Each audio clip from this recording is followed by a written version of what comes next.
Três erros comuns que eu vejo muita gente que se prepara para o mestrado em Direito cometer. É isso que eu vou comentar hoje aqui no vídeo. Eu vou tentar elencar para vocês esses três erros e o último erro eu vou tentar dar uma dica de como solucionar ele de forma mais eficiente, tá certo? Vamos lá, pessoal. Aqui, o primeiro erro que eu queria comentar com vocês é o erro de esperar o edital abrir para só então começar a preparação para o desenvolvimento do mestrado e doutorado. Gente, eu não sei aonde você vai tentar, aonde você está tentando, mas é muito comum, eu vejo muita gente fazendo isso. A pessoa espera o edital abrir, o edital, por exemplo, da UNB, o edital da UFC, falando aqui das minhas realidades. E depois que o edital abre é que a pessoa começa a ir atrás do que é necessário para ela se preparar e do que é necessário para ela fazer a prova. E aí ela percebe que ela tem que ter um projeto de pesquisa elaborado e percebe em algumas provas que tem que estudar para fazer uma prova de primeira fase de conteúdo e esse tipo de coisa. Mas por que isso é um problema? Porque muita gente que faz essas provas já está se preparando pelo menos há uns 6 meses. E assim, se você já sabe, se você já tem interesse, se você já tem certeza de que você vai participar da seleção, é bom que você, ao invés de esperar o edital abrir, que você já busque os editais antigos para ver como é que foi, como é que aconteceu a prova, quais são as fases da prova, como que ela costuma vir, ver mais ou menos como é que é o número de pessoas que se aplicam, qual é o número de pessoas que passam. E principalmente, se você vai procurar fazer a prova, se você vai procurar ver o edital apenas depois que ele abre, você vai ter muito pouco tempo para elaborar um bom projeto de pesquisa. E um bom projeto de pesquisa, ele dificilmente... Eu conheço realmente casos de pessoas que conseguiram elaborar um bom projeto de pesquisa em 1 mês, que é geralmente o tempo entre a abertura do edital e o fechamento e o envio do projeto com tudo mais. Então, o que acontece? Você acaba tendo pouquíssimo tempo e nesse pouquíssimo tempo fica difícil você conseguir realmente elaborar um projeto de pesquisa competitivo. Ou então fica difícil você elaborar um projeto de pesquisa competitivo e iniciar a preparação para uma primeira fase. Então, é muito importante e é muito necessário que, caso você já tenha decidido, já saiba que você quer fazer mestrado, você quer tentar fazer mestrado em Direito, é muito importante você, previamente, selecionar os locais aonde você quer se aplicar e buscar os editais anteriores desses mesmos locais.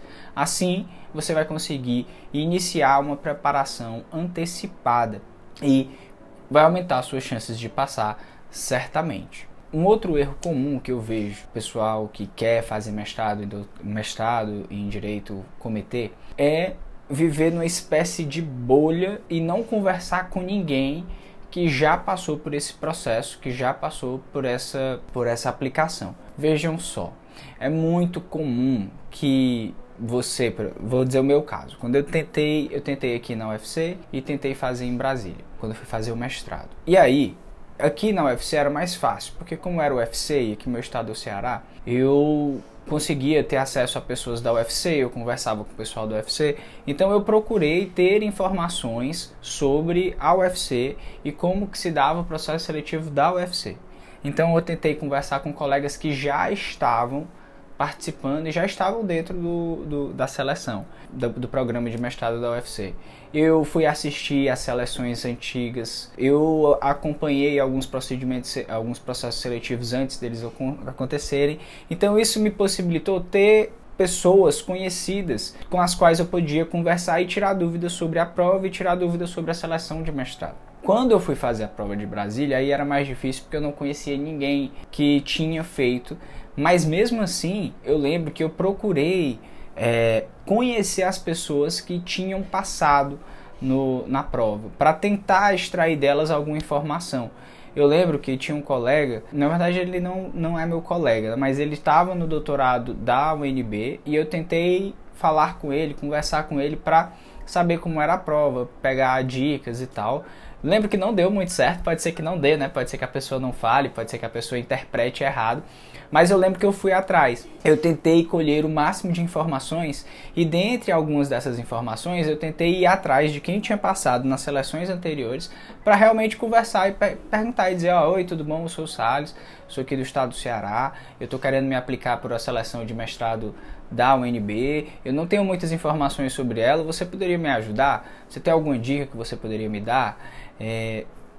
Gente, o não você já tem, né? Então, a pessoa, o máximo que ela pode dizer é não, mas pelo que eu conheço da área, muita gente gosta de ajudar, muita gente tem interesse em ajudar porque já passou por aquela situação. Eu mesmo, pessoal, se vocês quiserem, vocês podem tirar dúvida comigo em relação a essas coisas, é só mandar lá um direct no Instagram ou mandar mensagem por aqui.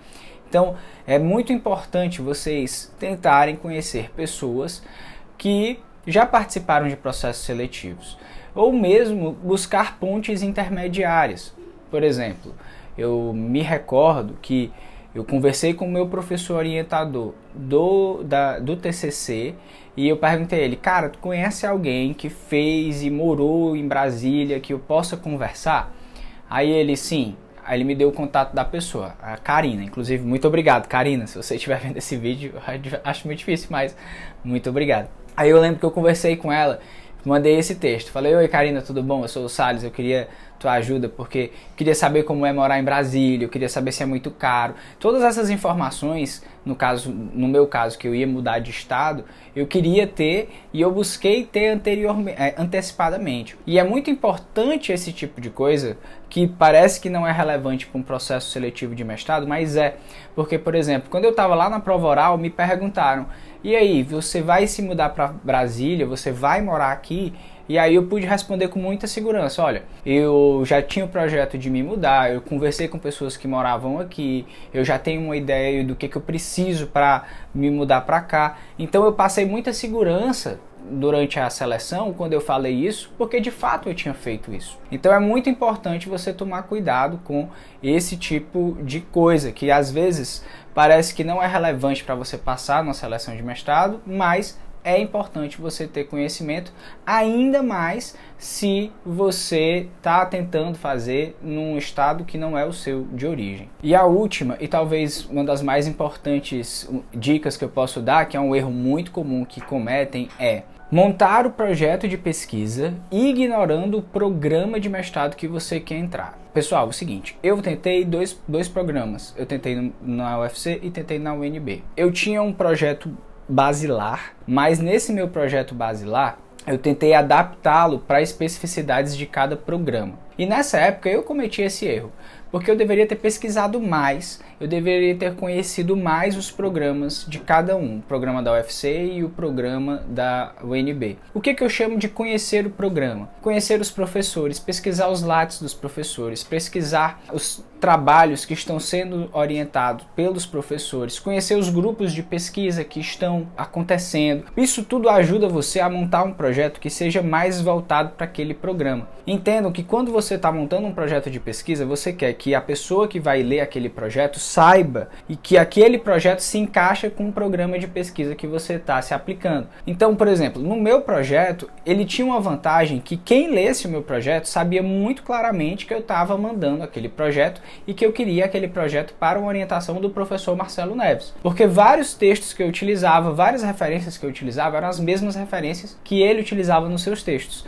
E quando você vai fazer uma seleção de mestrado, você precisa deixar muito claro para a sua banca que você conhece o programa e que o seu trabalho se encaixa nas linhas de pesquisa daquele programa. Então, quanto mais você conhecer dos professores e dos grupos de pesquisa, melhor. Porque você consegue fazer um projeto de pesquisa que fica mais voltado para aquela realidade. E, independente da banca que for a ler o seu trabalho, como os professores se conhecem, eles sabem, olha, esse trabalho aqui, ele tem muita conexão com os trabalhos desenvolvidos aqui na casa. Então é alguém que não só conhece o que a gente está desenvolvendo, mas como é alguém também que sabe o que precisa fazer para entrar aqui. Então você passa, ao fazer isso, você mostra que você pesquisou, você mostra que você está alinhado com o programa de pesquisa. Então é muito importante que quando você monte o seu projeto de pesquisa, você saiba ou você tenha pelo menos uma ideia de quem seria o professor que você gostaria que lhe orientasse, para que você desenvolva esse projeto baseado naquilo que, por exemplo, compartilhando os mesmos referenciais teóricos, mas até mais importante do que isso é mostrar que você conhece aquele programa de pesquisa. Eu lembro que quando eu fiz meu projeto, eu pesquisei os grupos de pesquisa que haviam e eu disse, olha, o meu projeto ele se encaixa com a pesquisa do grupo tal, porque o grupo tal estuda isso, e meu projeto ele está trabalhando uma temática voltada para esse campo. Então, quem lia meu projeto percebia e tinha a compreensão, e de fato aconteceu, né, que o meu projeto era voltado realmente para ser desenvolvido lá na UNB e não em outro lugar. Isso faz com que o meu projeto, na frente de outros projetos, ganhe mais visibilidade. E quando eu fui montar o projeto para o UFC, eu tentei buscar e pesquisar os programas de estudo e de pesquisa que estavam sendo desenvolvidos lá. E aí eu trouxe os autores de lá. Então você mantém um núcleo de trabalho, mas você tenta acrescentar, né, a esse núcleo de trabalho essas outras, as características de cada programa de pesquisa através dos referenciais teóricos que você ali identificar de acordo com os professores. Então, só para recapitular, você deve, quando você for fazer a sua preparação, você deve observar e pesquisar características do programa de pesquisa, os professores que estão nesse programa de pesquisa e os grupos que estão ativos nesse programa de pesquisa. O Lattes, ele ajuda muito nisso, um bom caminho para você buscar essas informações. Beleza? São esses, pessoal, os 3 erros que eu vejo muita gente cometer quando querem se aplicar num programa de mestrado em Direito. Eu espero que esse vídeo tenha sido útil para vocês.